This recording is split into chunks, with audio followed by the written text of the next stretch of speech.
Hello बच्चा लोग, ये मेरी सेकंड वीडियो है जिसमें हम introduction of electric charge, properties of electric charge, types of electric charge, charging of object and coulomb law, ये 5 चीज़ें पढ़ेंगे of chapter 1 electric charge and electric field. So let us start with introduction of electric charge. Electric charge के introduction को study करने के पहले we will see one concept that is electricity.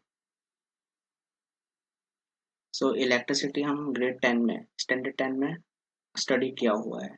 What do you mean by electricity? That is nothing but flow of flow of electron. ये हमने वहाँ पे study किया हुआ है। And we learned one formula also. I is equal to Q by T और E by T. Where Q क्या था हमारा वहाँ पे? Q I था हमारा इलेक्ट्रिक करंट, Q और R that is nothing but charge of electron. मतलब यहाँ पे इसको हम क्या बोल देंगे? इलेक्ट्रिक चार्ज बोल देंगे। And T is nothing but time. So अगर ये इक्वेशन को रीअरेंज कर दे तो हम ऐसा लिख सकते हैं Q equal to I multiply by T, just to get the formula of Q. Q is nothing but electric charge over here. Now we will go further. So electricity के दो ब्रांच हैं, टू ब्रांचेस ऑफ इलेक्ट्रिसिटी। दो branches है किसकी? Electricity के। पहली branch है हमारी, first branch is electrostatic. Electrostatic अब इलेक्ट्रोस्टैटिक जो वर्ड है उसको हम ब्रेक करेंगे तो हमें दो चीजें मिलेंगी। Electro means related to electric charge,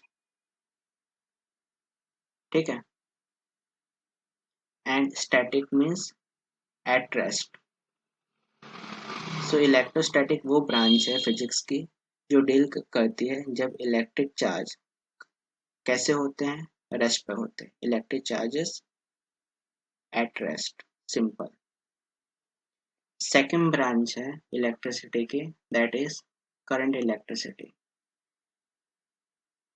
current electricity अब करंट इलेक्ट्रिसिटी बट ऑब्वियस इसका ऑपोजिट होगा, जिसमें इलेक्ट्रिक चार्ज जो है वो कैसे होंगे? मोशन में होंगे, in motion. So this is nothing but some introductory part of electricity. अब यहाँ पे ये जो चैप्टर 1 है पूरा डील करेगा इलेक्ट्रोस्टैटिक पर। चैप्टर 1 में पूरा इलेक्ट्रोस्टैटिक है, और करंट इलेक्ट्रिसिटी चैप्टर का नाम ही है, वो हम चैप्टर 3 में देखेंगे कि व्हाट इज करंट इलेक्ट्रिसिटी, उसका फंक्शन, वो सब चीजें। Now we will shift to electric charge. अब हमारा कंसेप्ट स्टार्ट होगा इलेक्ट्रिक चार्ज। तो सबसे पहले इसको हम किससे डिनोट करते हैं, वहां से स्टार्ट करें। सो डिनोटेड बाई क्यू और कैपिटल क्यू। सबसे पहला पॉइंट, यहाँ तक कोई डाउट नहीं होगा क्योंकि हमें इसको याद ही रखना है कि आइदर स्मॉल क्यू से और कैपिटल क्यू से इलेक्ट्रिक चार्ज को डिनोट किया जाता है। नाउ ये हमारा क्या है? एक फंडामेंटल प्रॉपर्टी है। फंडामेंटल मतलब क्या? सबसे बेसिक प्रॉपर्टी, और इसको हम दूसरा भी नाम क्या बोल सकते हैं? Intrinsic property. इंट्रिंसिक, INTRI, हाँ, इंट्रिंसिक प्रॉपर्टी, जिसकी वजह से ड्यू टू विच क्या होगा? इलेक्ट्रिक फोर्स जनरेट होगा या प्रोड्यूस होगा।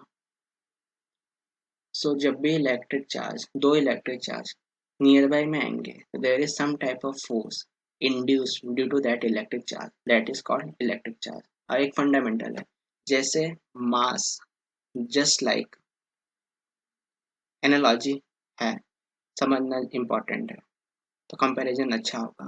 जस्ट लाइक मास, मास की वजह से क्या आता था? मास कॉज था ग्रेविटेशनल फोर्स के लिए। In the same way elect gravitational force के लिए। तो अगर मुझे इलेक्ट्रिक फोर्स के बारे में पढ़ना है तो यहाँ पे जो फंडामेंटल ऑब्जेक्ट हो गया, फंडामेंटल फिजिकल क्वांटिटी होगा, दैट इज इलेक्ट्रिक चार्ज, ठीक है। अब यहाँ पे unit of electric charge. So unit of electric charge that is Q. क्या होगा? अभी हमने फॉर्मूला देखा प्रीवियस स्लाइड में, क्या है? I is equal to Q multiply by T. तो I Q equal to I multiply by T. अब यहाँ पे आई था इलेक्ट्रिक करंट, टी है टाइम। सो क्यू का यूनिट, आई को हम मेजर करते हैं ऑलवेज एम्पियर में, इसमें करते हैं एम्पियर में करते हैं, और टाइम को सेकंड में। तो ये हमारा आ गया unit. Unit of Q is nothing but ampere second. I think यहाँ तक कोई डाउट नहीं होगा। इसके तुरंत बाद हम देख लेते हैं dimensional formula of Q. Dimensional formula of Q में क्या होगा? अगेन टी मतलब टी1, ए मतलब ए1। तो by default dimensional formula m0 l0 t1 and a1। तो ये आ गया हमारा डायमेंशनल फार्मूला किसका? इलेक्ट्रिक फील्ड का। एक की कैसी क्वांटिटी है? फंडामेंटल प्रॉपर्टी है, जिसके वजह से इलेक्ट्रिक फोर्स जनरेट होता है, और उसका यूनिट है ampere second. So this is basic concept about electric charge. Now next point in this, so यहीं पे कर लेते हैं। There are two types of electric charge. कितने टाइप के इलेक्ट्रिक चार्ज होते हैं? टू टाइप्स के। Two types of electric charge. कौन कौन से दो टाइप होते हैं? First one is positive charge and second one is negative charge. Negative लिखो या फिर ऐसा भी कर दोगे तब भी सही है, नेगेटिव चार्ज। नाउ हमने मैग्नेट में ऐसा पढ़ा है कि when two north pole, magnet में व्हेन टू नॉर्थ पोल और two south pole come closer to each other, so there is force of repulsion.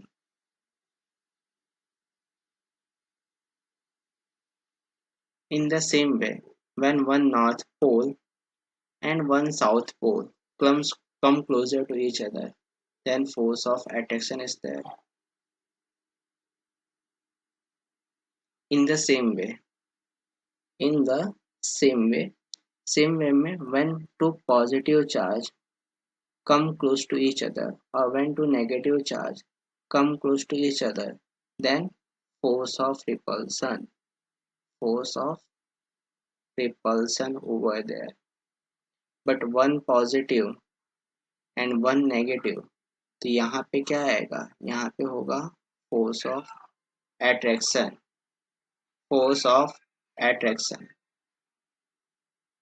Now next point, यहाँ तक आई थिंक कोई डाउट नहीं है। दो पॉजिटिव मतलब फोर्स ऑफ रिपल्सन, दो पॉजिटिव फोर्स ऑफ रिपल्सन, दो negative force of attraction. Two types of charge, one is positive charge and second one is negative charge. So now next point हमारा ये होगा कि properties of charge क्या बोलता है। So properties of electric charge क्या है हमारा? property of electric charge.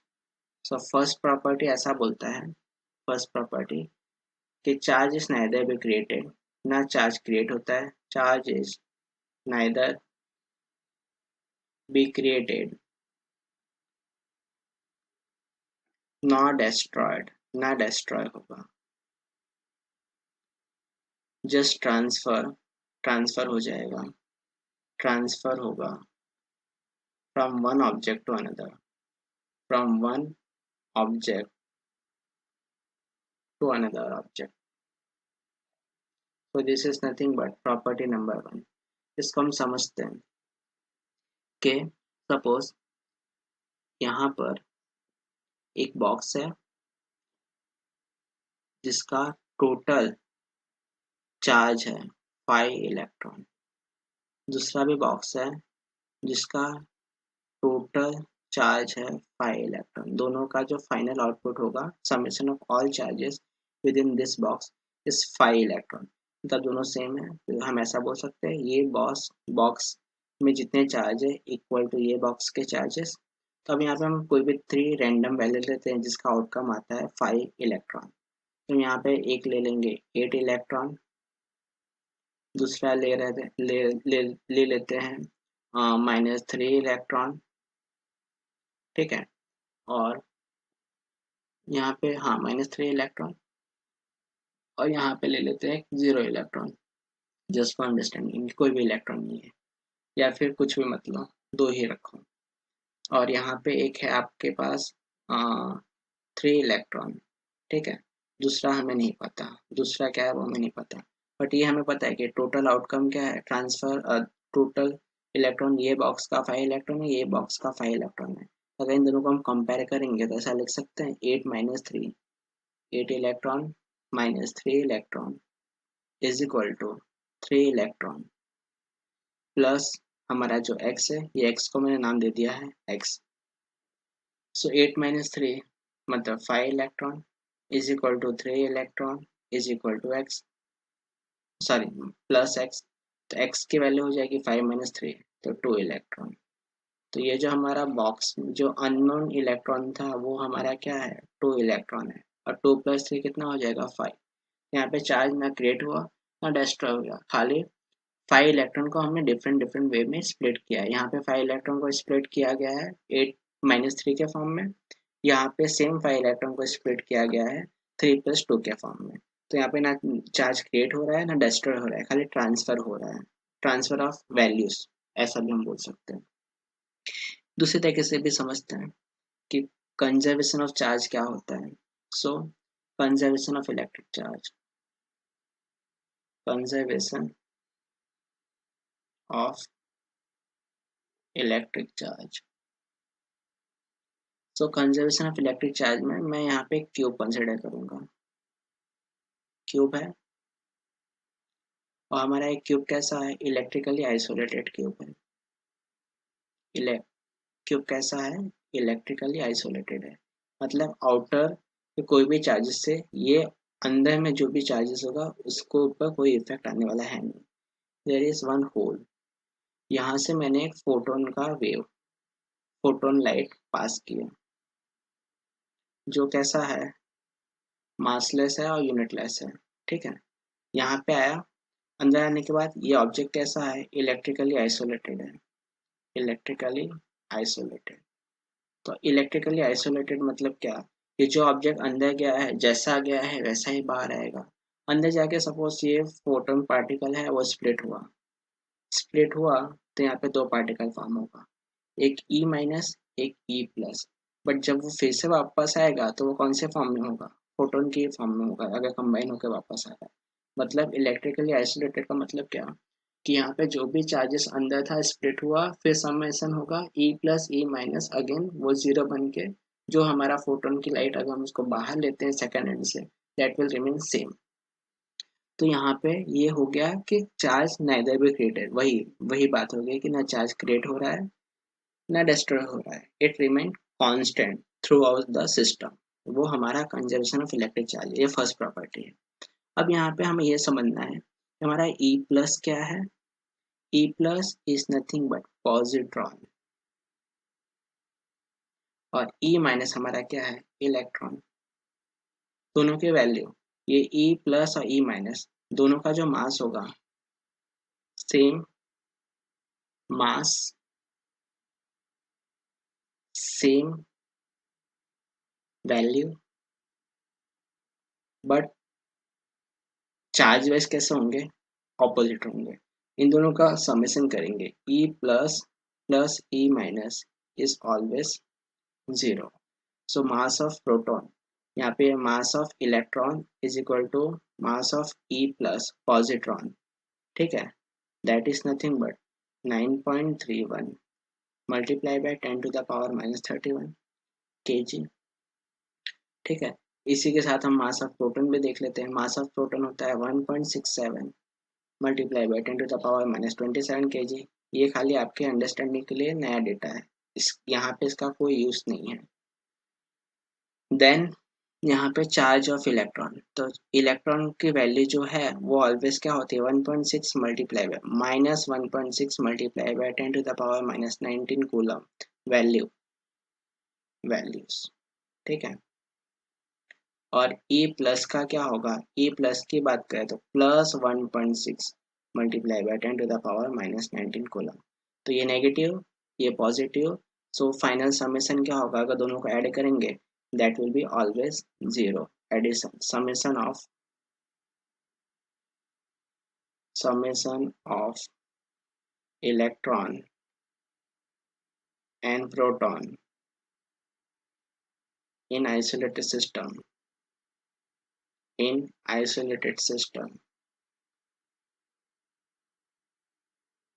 that is E plus E minus that is zero।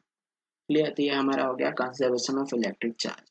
Now second point ये है कि quantization of charge. Property number 2, quantization of electric charge. यहाँ पे हमें एक ही चीज समझना है, क्वांटाइजेशन मतलब क्वांटा का मतलब क्या है कि कोई भी नंबर का एक फिक्स मल्टीपल होता है। जैसे कि अगर मैं बात करूँ इंडियन रुपीस की, तो इंडियन रुपीस की जो मिनिमम करेंसी है, मिनिमम करेंसी अभी की बात करें दैट इज 1 रुपीस। तो जो भी रुपीस का ट्रांसफर होता है, अगर मुझे किसी को भी कोई भी रुपए देना है तो that will B only multiple of 1, minimum में मल्टीपल ऑफ 1 ओनली। अब मुझे किसी को 75 पैसे देना है तो 75 पैसे इंडिया में अवेल नहीं है करेंसी के वजह से, तो ये वैल्यू हम नहीं दे सकते। Not able to give, not able to give, not able to give, ठीक है, नॉट एबल टू गिव। और ये अगर 1 के, अगर मेरे को 5 रुपीज देना है, 5 रुपीज, सो 5 रुपीज कॉइन और 1 रुपी मल्टीप्लाई बाई 5 कॉइन, ऐसे करके भी दे सकते हैं। मतलब मिनिमम हम 1 रुपीज के कॉइन से भी दे सकते हैं। तो यहाँ पे क्या हो रहा है, मिनिमम 1 रुपीज की ही करेंसी को हम ट्रांसफर कर सकते हैं। In the same way, in the same way, in similar way, in a similar way, similarly, in a similar way, यहाँ पे जो भी चार्ज का ट्रांसफर होता है that will be equal to Q equal to N E. यहाँ पे plus minus, यहाँ पे प्लस और minus that is nothing but N, और एन की वैल्यू ऑलवेज कैसी होगी, इंटीजर होगी, इंटीजर। मतलब एन की वैल्यू +1 -1 +2 -2 +3 -3 अप टू जितना भी लेके जाओ। ये हमारा क्या है, चार्ज ऑफ इलेक्ट्रॉन, उसकी वैल्यू क्या है, that is 1.6 multiply by 10 to the power -19 coulomb. और कैपिटल क्यू हमारा क्या है, व्हाट इज कैपिटल क्यू, तो कैपिटल क्यू हम क्या बोलेंगे कैपिटल क्यू को, चलो। सो कैपिटल क्यू है हमारा fundamental unit of given charge. Capital Q हमारा क्या है, कितना चार्ज हमको दिया गया हुआ, दैट इज गिवन चार्ज। तो हम एक काम करते हैं, क्वेश्चन सॉल्व कर लेते हैं। सो हियर एग्जाम्पल में अगर मैंने बोला कि Q equal to 1 coulomb of charge मुझे ट्रांसफर करना है, ठीक है। तो यहाँ पे Q की वैल्यू, तो यहाँ पे N क्या हो जाएगा, N इज इक्वल टू, अगर N के फॉर्म में लिखे that will B small e upon capital Q। So sorry यहाँ पे मिस्टेक हो गया, उल्टा लिख दिया मैंने। यहाँ पे हो जाएगा N is equal to capital Q upon E, ये हमारा फॉर्मूला है। अब मुझे n की वैल्यू फाइंड आउट करना है, what will be the value of n। So n is equal to 1 coulomb divide by 1.6 multiply by 10 to the power -19 coulomb, coulomb cancel, so 1 upon 1.6 that will be 0.625 multiply by 10 to the power +19। इसको थोड़ा सा arrange करके लिखे तो 625 multiply by 10 to the power 16, ठीक है। तो यहाँ पे जो n की वैल्यू है कैसी है, 625, मतलब ये एक नंबर है, ये एक इंटीजर है तो ये वाला नंबर का ट्रांसफर हम कर सकते हैं, इट इज़ वैलिड।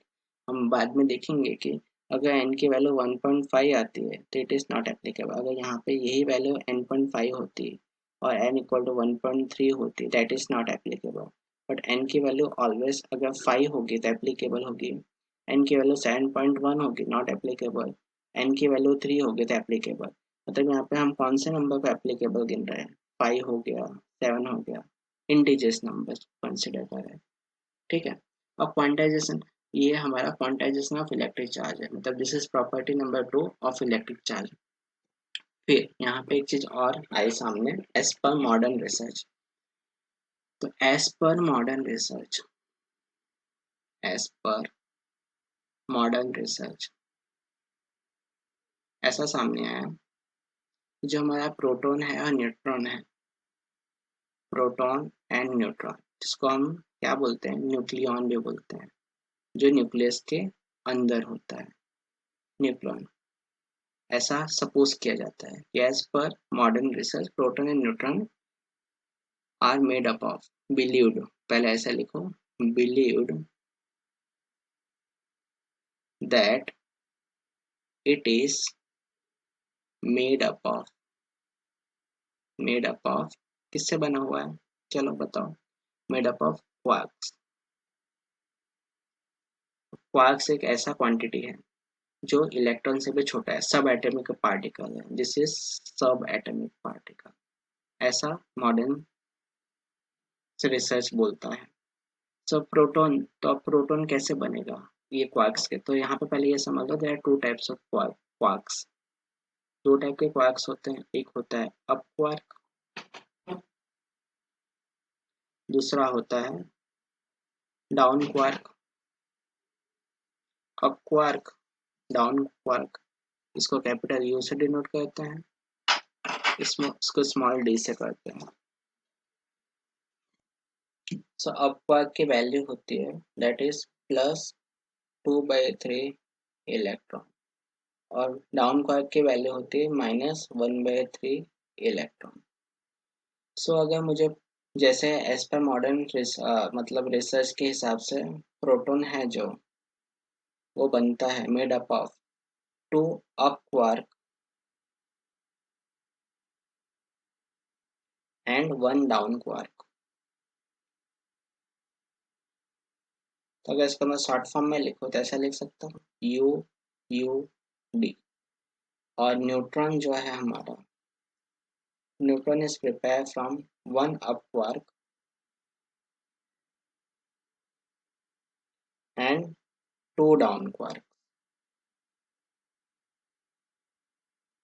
तो ये हमारा हो जाएगा UDD। अब प्रोटॉन के लिए हम वैल्यू ही फाइंड कर ले कि प्लस आता है कि नहीं। तो प्रोटॉन की बात करें, प्रोटॉन है हमारा UUD, ठीक है।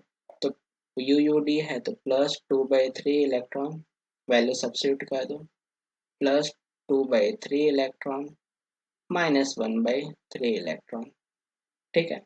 तो यहाँ पे 3 एलसीएम आ जाएगा, 2 + 2, तो 2 + 2 -1 ई, तो यहाँ पे होगा 3/3 ई। तो फाइनली ई आ गया, मतलब ये 1 ही आ गया, मतलब यहाँ पे ये जस्टिफाई कर रहा है, जस्टिफाई किया कि यहाँ पे प्रोटॉन के लिए प्लस, मतलब प्रोटॉन इधर पॉजिटिव पॉजिटिव होता है, तो यहाँ पे 1 ही आ गया। अब न्यूट्रॉन की बात करते हैं। हमें पता है कि न्यूट्रॉन नॉर्मली न्यूट्रल होता है, जीरो आना चाहिए। सो न्यूट्रॉन की बात करें तो न्यूट्रॉन हमारा क्या है, UDD, that is equal to +2/3 electron -1/3 electron -1/3 electron. तो ये हमारा हो जाएगा 3 एलसीएम अगेन, 2 प्लस, नहीं 2 -1 इलेक्ट्रॉन, ये आ जाएगा 0/3, दैट इज इक्वल टू 0। इससे प्रूव हो गया कि हमारा न्यूट्रॉन कैसा होता है, न्यूट्रल होता है, मतलब नो चार्ज, ना पॉजिटिव ना नेगेटिव। प्रोटॉन है 1 ही है, मतलब it is positively charge. Now next point में ये है कि चार्जिंग ऑफ ऑब्जेक्ट कैसे होता है। तो to understand charging of object पहले हम ये समझते हैं कि अगर कोई ऑब्जेक्ट चार्ज्ड ऑब्जेक्ट है तो उसको हम कैसे आइडेंटिफाई करते हैं, with which what instrument it is identified. So electroscope एक डिवाइस है। क्या है? एक डिवाइस है जो डिटेक्ट करता है, to detect presence of presence of electric charge in a body. ये 1 मार्क एमसीक्यू है, याद रखने जैसा क्वेश्चन है कि विच इंस्ट्रूमेंट और which device is used to detect the presence of electric charge. So electroscope, simple.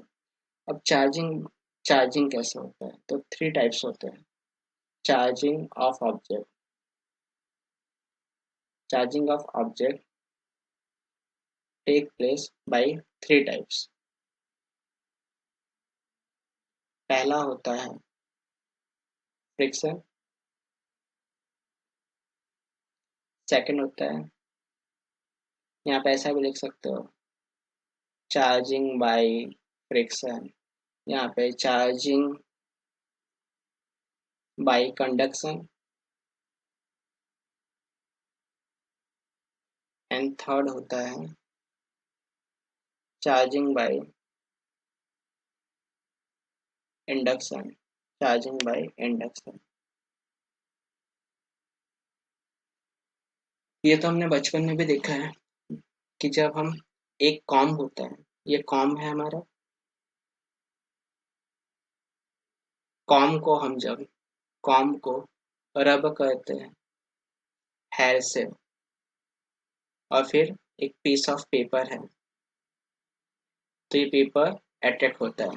तो यहाँ पे हम ऐसा लिख सकते हैं, paper is attracted by com. तो यहाँ पे रबिंग ऑफ टू ऑब्जेक्ट, यहाँ पे इन शॉर्ट ऐसा लिख सकते हैं, फ्रिक्शन कब पॉसिबल है, फ्रिक्शन कब होगा, जब रब करेंगे, रबिंग ऑफ टू ऑब्जेक्ट, दो ऑब्जेक्ट को रब किया जाएगा तो एक का एक आइदर तो दो केस होगा, आइदर गेन ऑफ चार्ज होगा एक बॉडी में, दूसरे में लूज होगा, तो दोनों बॉडी इलेक्ट्रिकली चार्ज हो जाएगी, और जब उसको हम थर्ड बॉडी के कांटेक्ट में लेके जाएंगे तो हमें फील आएगा। हमने एक और भी एग्जांपल देखा हुआ है, दो बलून लो, बलून को रब करेंगे कहीं पे भी, या फिर अपने बॉडी पर या अपने शर्ट पर, और फिर दोनों को क्लोज में लेकर आओगे, तब आप फील करोगे कि दोनों बलून अट्रैक्ट नहीं होंगे, they will deviate from each other.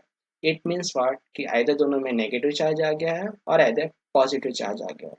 अगर पॉजिटिव चार्ज आएगा तो क्या आएगा, फोर्स ऑफ रिपल्सन। सो ये बेसिक मेथड है, that is charging by friction. ठीक है। अब सेकंड है हमारा charging by conduction. Charging by conduction का मतलब क्या, कि when two body brought close to each other close to each other, दोनों दो बॉडी को एक दूसरे के कांटेक्ट में लाएंगे, इन शॉर्ट कांटेक्ट में लाएंगे, क्लोज टू ईच अदर मतलब कांटेक्ट, फिजिकल कांटेक्ट होगा यहाँ पे, फिजिकल कांटेक्ट, जिसमें in that one body is neutral while other body कैसी होगी, चार्ज होगी, यहाँ पे इक्वल डिस्ट्रीब्यूशन हो जाएगा। So equal distribution of charge take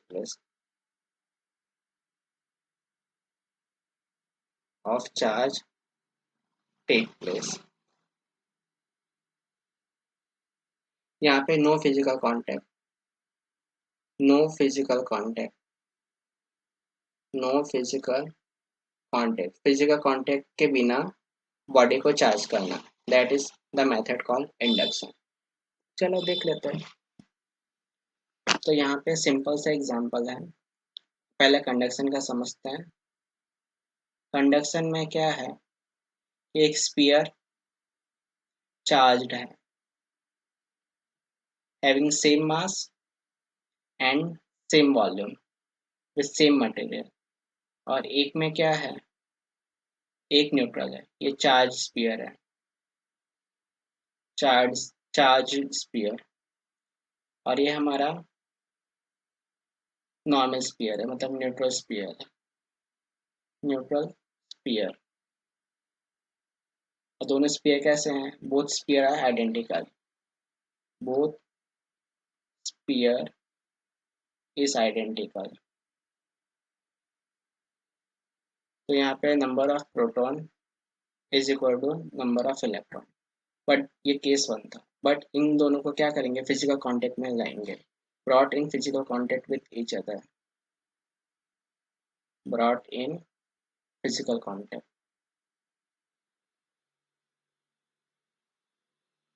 जो फिजिकल कांटेक्ट में लाएंगे, तो ये जो पॉजिटिव चार्ज है,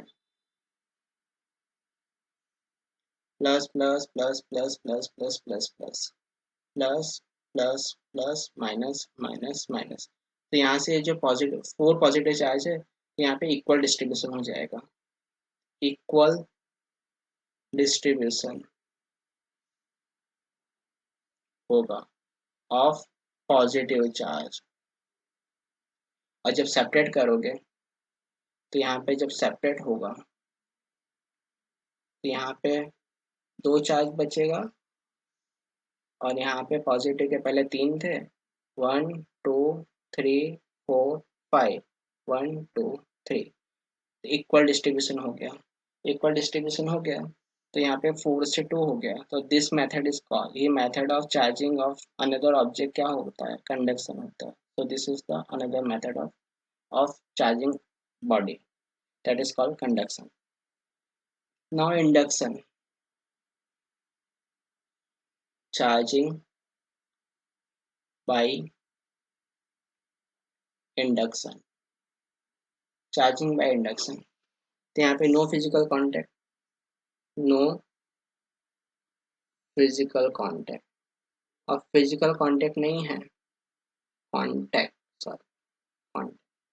तो यहाँ पे एक हमारा बॉडी होगा जो पहले से चार्ज होगा, तो यहाँ पे हम ऐसा समझे, यहाँ पे नेगेटिव चार्ज, एक स्पीयर है। अभी ये कैसा स्पीयर है,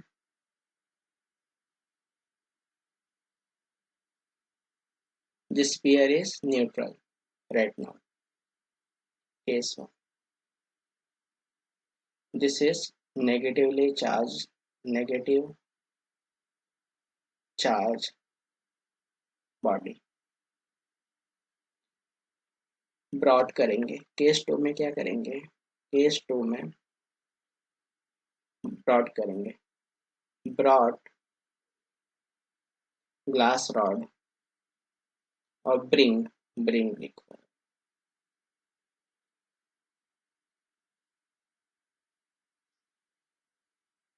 bring glass rod near to sphere.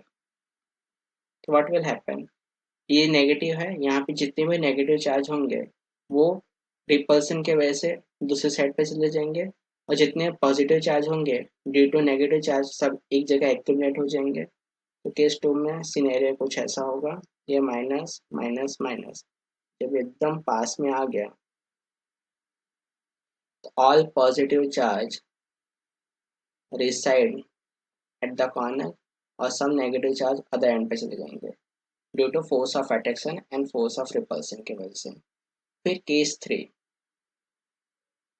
Case 3 में हमने कंडक्टिंग वायर ज्वाइन कर दिया, कंडक्टिंग वायर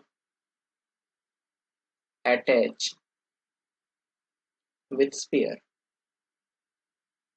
जैसे ही कंडक्टिंग वायर अटैच किया हमने स्पीयर के साथ, तो हमारा जो इलेक्ट्रॉन थे सभी,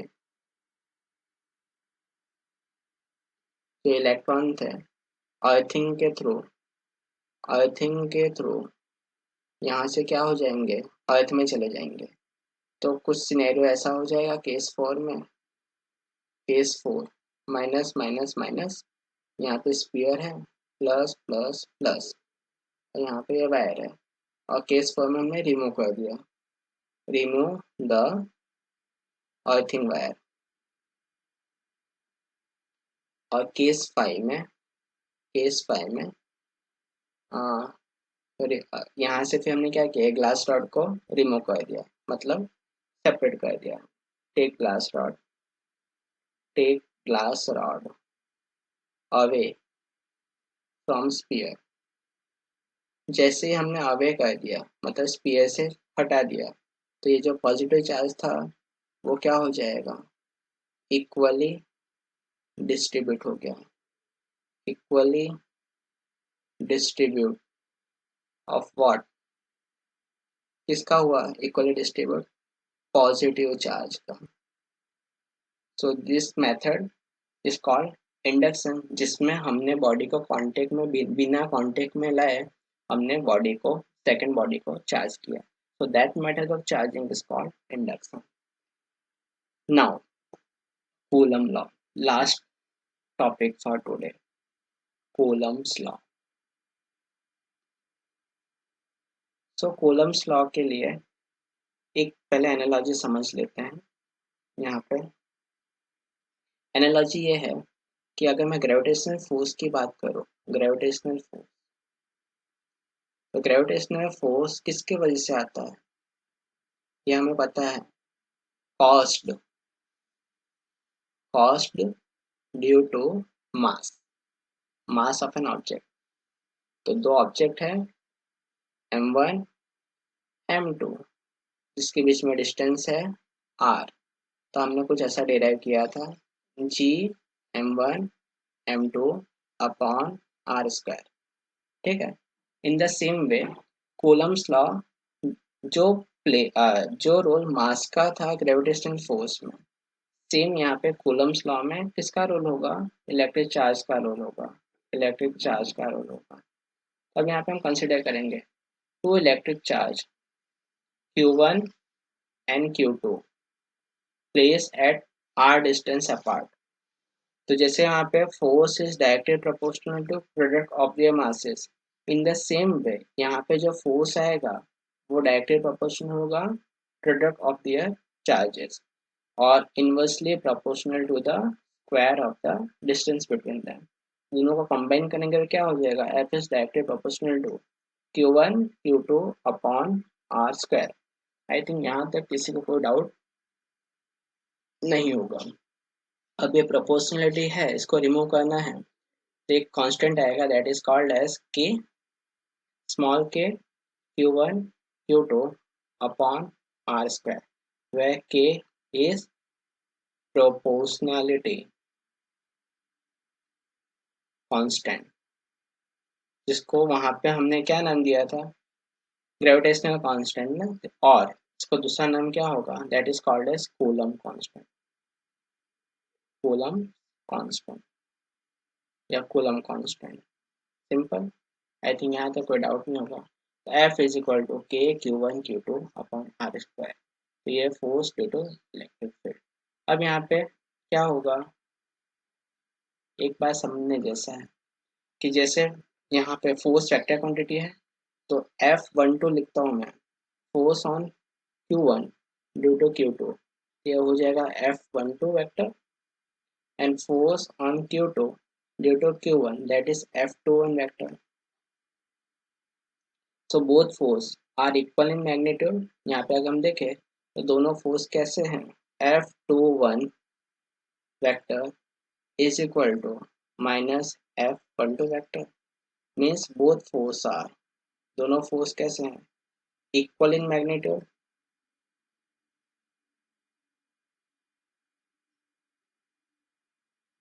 but mutually opposite in direction. इसका वेक्टर फॉर्म हम नेक्स्ट टाइम देखेंगे, अभी खाली ओवरव्यू ले लो, मतलब फॉर्मूला कैसे डिराइव होता है। तो F equal to K Q1 Q2 upon R square, ये हमारी फार्मूला होगी। और एक बॉडी पर दूसरे बॉडी के वजह से फोर्स, और दूसरे बॉडी पर पहले बॉडी की वजह से फोर्स, मतलब पहले चार्ज की वजह से force, that is F21 and F12। They are equal in magnitude but mutually opposite in direction. तो ये एक पहली प्रॉपर्टी थी। सेकंड ये होगा कि F is directly proportional to 1/r²। तो यहाँ पे हम ऐसा बोल सकते हैं कि न्यूटन थर्ड लॉ फॉलो करता है। इसका मतलब क्या हुआ कि फॉलोस न्यूटन थर्ड लॉ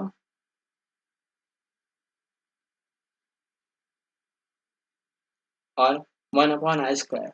तो ये कैसा है, इनवर्स स्क्वायर लॉ भी फॉलो कर, inverse square, inverse square law because force is directly proportional to 1/r²। अब इसके अलावा थोड़ी सी चीजें और भी है, समझ लेते हैं, फिर वीडियो को वाइंड अप करते हैं, ये सेशन को वाइंड अप करते हैं। सो हमने देखा F E is equal to K Q1 Q2 upon r²। जैसे हमने वहाँ पे देखा था कि g की वैल्यू फिक्स थी, that is 6.607 multiply by 10⁻⁻11 newton metre square upon kg²। इन द सेम वे ये हमारा जो कूलम कांस्टेंट है उसकी वैल्यू फिक्स है, that is 9 multiply by 10⁹ SI। Unit हमें पता है क्या है, यूनिट फाइंड आउट करके बता रहा हूँ, बट एक बार मैं यहाँ पे लिख दे रहा हूँ, newton metre square upon coulomb square. ये हमारा यूनिट होगा। अब मुझे इसका यूनिट फाइंड आउट करना है। और एक बात और भी समझ लो, k is equal to 1/4 pi epsilon zero भी लिख सकते हैं, ठीक है, जहाँ पे एप्सिलॉन जीरो की वैल्यू होती है 8.85 multiply by 10⁻⁻12 coulomb square upon newton metre square. क्योंकि इनवर्स है, अगर के का ये है तो एप्सिलॉन जीरो का यही होगा। तो एफ ई को हम ऐसे भी लिख सकते हैं, that is 1/4 pi epsilon zero multiply by Q1 Q2 upon r²। तो हम ऐसे भी लिख सकते हैं, ठीक है। बट ये जो एप्सिलॉन जीरो है ना, एप्सिलॉन जीरो जो है ये परमिटिविटी ऑफ वैक्यूम है। क्या है ये एप्सिलॉन जो है, that is permittivity, permittivity of vacuum और एयर। इसका मतलब क्या, ये दो हमारे चार्जेस हैं ना वो कहाँ पे हैं अभी, वो हमारे चार्ज एयर में रखे हुए हैं। बट अगर वही एयर की जगह पे कोई मीडियम में चला जाए, इफ, यहाँ पे केस समझो, if two charges are placed in any medium like glass हो गया, वाटर हो गया, कोई भी एग्जांपल ले लो, एग्जांपल में glass, water, oil, etc, then epsilon zero is replaced by, epsilon zero is replaced by epsilon, ठीक है। तो यहाँ पे हो जाएगा F E is equal to 1/4 pi epsilon multiply by Q1 Q2 upon r²। तो ये हमारा फॉर्मूला हो जाएगा between two charge when it is place in a medium. अब हमें के का यूनिट, अगर आपको कैसे के का ये मैंने यूनिट लिखा है, एप्सिलॉन जीरो का कैसे मैंने यूनिट लिखा है, एप्सिलॉन का जो मैं यूनिट लिखूंगा वो भी सेम है, वेयर एप्सिलॉन इज, यहाँ पे मैं ऐसे लिख दे रहा हूँ, epsilon is permittivity of medium. इसका वैल्यू क्वेश्चन में दिया होगा, इसकी कोई फिक्स वैल्यू नहीं होती, ठीक है। और दूसरी बात यह है कि यूनिट इसका क्या होगा, unit of epsilon that is coulomb square upon newton metre square. इसका यूनिट क्या होगा लिखा हुआ है, ठीक है। अब अगर आपको जानना है कि ये यूनिट मैंने कहाँ से लिखा है, तो आप इसके ये वीडियो के अंदर मैं लिंक दे दूंगा जिसमें मैंने सभी फिजिकल क्वांटिटीज के डायमेंशनल फॉर्मूला यूनिट क्लास 1 में समझाया हुआ है, तो आप वहाँ से रेफर कर सकते हो। यूनिट ऑफ एप्सिलॉन मैंने कैसे यहाँ पे लिख दिया, फिर डायमेंशनल फार्मूला कैसे लिख रहा हूँ मैं, dimensional formula of epsilon zero, क्योंकि अगर मैं इसको समझने जाऊँगा तो ये वीडियो बहुत बड़ी हो जाएगी, दैट्स वाई आप वहाँ से इसको रेफर कर सकते हो। क्या होगा m-1 L minus 3 t to the power 4 a to the power 2. In the same way, df of epsilon, that is क्या होगा, again m minus 1 L minus 3 t to the power 4 a to the power 2, दोनों का dimensional formula same होगा। अब दोनों के बीच में क्या रिलेशन है वो भी फाइंड आउट कर लेते हैं, ठीक है। तो यहाँ पे फोर्स ड्यू टू ये था, जिसको मैं एफ डैश नाम दे दूँ, एफ ई डैश, ठीक है। So now relation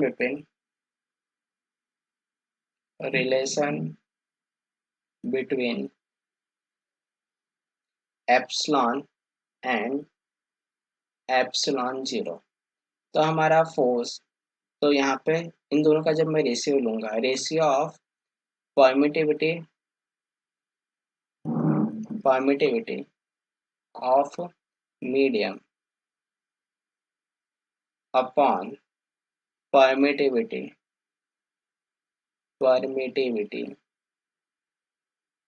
of vacuum or air, that is equal to dielectric constant, जिसको हम डिनोट करते हैं कैपिटल के से और एप्सिलॉन आर से, that is equal to epsilon upon epsilon zero. दोनों का यूनिट क्या है, यूनिट सेम। अगर यूनिट सेम है तो ये जो क्वांटिटी है ये कैसी हो जाएगी, यूनिट लेस हो जाएगी। ये यूनिट लेस होगी तो कैसी होगी, डायमेंशन फार्मूला भी इसका क्या होगा, जीरो हो जाएगा, तो डायमेंशन लेस भी हो जाएगी, ठीक है। और ये सब चीज़ें आपको देखना है, यूनिट लेस कैसे, डायमेंशन लेस कैसे, तो आप वीडियो नंबर 1 में देख सकते हो, मैं उसका लिंक ये वीडियो के नीचे डाल दूंगा। नाउ तो हमने force due to vacuum in vacuum के लिए जो फोर्स था that is F E is equal to 1/4 pi epsilon zero multiply by Q1 Q2 upon R square, question number 1, ठीक है। इसको हम ऐसे भी तो लिख सकते हैं ना कि epsilon is equal to, rearrange कर दे, that is K into epsilon, आके ना, आई थिंक कुछ किया नहीं मैंने, के इंटू एप्सिलॉन जीरो मैंने क्रॉस मल्टीप्लाई कर दिया, और इन मीडियम एफ डैश है हमारा 1/4 pi epsilon into Q1 Q2 upon R square. Equation number 2। तो मैं यहाँ पे क्या करूँगा, सिंपली एफ डैश, यहाँ पे मैं एप्सिलॉन की जगह पर ये वाले वैल्यू रख सकता हूँ, epsilon is equal to K times epsilon zero, equation number 3। तो सब्स्टिट्यूट कर दो एफ पी डैश में, F P dash is equal to 1/4 pi epsilon zero multiply by capital K into Q1 Q2 upon R square. तो ये पूरे part में हमें क्या दिखता है, that is F E. So F E dash is equal to F E upon capital K, ये हमारा force F, electric force in medium और डाइलेक्ट्रिक कांस्टेंट के बीच का रिलेशन मिल गया। This is important relation for any competitive exam. तो यहाँ पे हम आज वीडियो का वाइंड अप करते हैं। So please subscribe this channel, like and comment. Thank you so much.